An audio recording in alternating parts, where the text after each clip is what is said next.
America China tariff war వెనక్కి తగ్గమంటున్న ఇరు దేశాలు. అమెరికా చైనా మధ్య టారిఫ్ వార్ ముదురుతున్నది.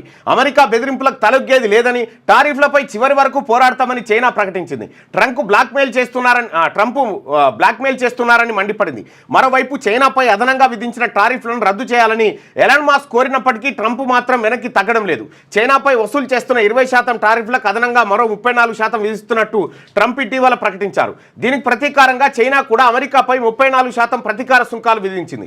అయితే దీనిపై ఆగ్రహం వ్యక్తం చేసిన ట్రంప్ చైనాపై అదనంగా మరో 50% టారిఫ్లు వేశారు. దీంతో బుధవారం నుంచి 104% టారిఫ్లు అమల్లోకి రానున్నాయంటూ ఒక వార్తను చూస్తా ఉన్నాం. ఈ టారిఫ్ల పంచే వస్తువు రూపాయి అంటే దానికి రూపాయి 4 పైసలు పన్ను, రూపాయి 4 పైసలు పన్ను కంటే ఎక్కువ అమెరికా. చైనా కూడా వెనక్కి తగ్గుతలేదు. మరి ఇండియా ఈ మాట ఎందుకు చెప్తలేదంటే మన నరేంద్ర మోడీ గారికి అంత ఈడ లోకల్లో సింహం కానీ బయట ఏం లేదు. ఇది అమెరికా చైనా వారు ఇద్దరాలు మొగలు కొట్లాడుకొని పోరని బాయిలేసినట్టుగా వీళ్ళిద్దరు కొట్లాడుకొని మొత్తం అంతర్జాతీయ వాణిజ్యము స్టాక్ మార్కెట్లు అంతా కుప్పగూలిపోయే పరిస్థితికి వచ్చింది.